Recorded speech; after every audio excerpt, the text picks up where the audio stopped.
कह के ये खुद जिन बुजुर्गों को अपना बड़ा माने हुए ना, बाबा जानी जिनके मुरीद है मुफ्ती अकमल साहब, वो खुद कैमरे में कह रहे हैं मैं 8 क्लास मुश्किल से पास हूं, वो भी गुजराती जुबान में। मैट्रिक नहीं किया हुआ बाबा जानी ने जी हाँ, और आलिम की डिग्री भी नहीं की हुई। ये ना समझिएगा कि नहीं वो 5वीं में मदरसे में थे, नहीं, एक छोटी सी मस्जिद के इमाम मस्जिद थे वो खुद कहते हैं मैं आलिम भी नहीं हूं, और उनको कहते हैं अमीर अहले सुन्नत, यानी पूरे फिरके का अमीर है। लो सामो, इनको तकलीफ उससे होती है जो इनके फिरके की मंजी ठोके।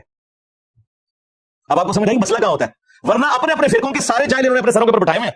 जुनैद जमशेद के पास कौन सी डिग्री थी, मेंबर पर नहीं बिठाया हुआ था, सामने मौलवी बैठ के ऐसे सुन रहे होते थे। बिल्कुल अच्छी बात है, दीन की बात तो कोई भी कर सकता है, मैं इस हक में हूं, लेकिन मैं इनको रियलाइज कराऊंगा कि तुमने खुद अपनी डेफिनेशन में जिन लोगों को जाहिल समझा है वो मेंबरों में बिठाया सिर्फ इसलिए कि तुम्हारे फिरके के हैं। जाकिर नाइक ने कई हदीस की मसाजिद के अंदर जाके जुम्मे पढ़ाया, सामने मौलवी ऐसे करके बैठे हैं, क्यों? इस बंदे को तो अरबी भी नहीं आती, नहीं जी वो दीन तो बयान कर लेते हैं। और इससे बढ़कर ये सारे मौलवी आपको बताएंगे फलां एक अंग्रेज है, उसने नबी इस्लाम की शान में ऐसी किताब लिखी है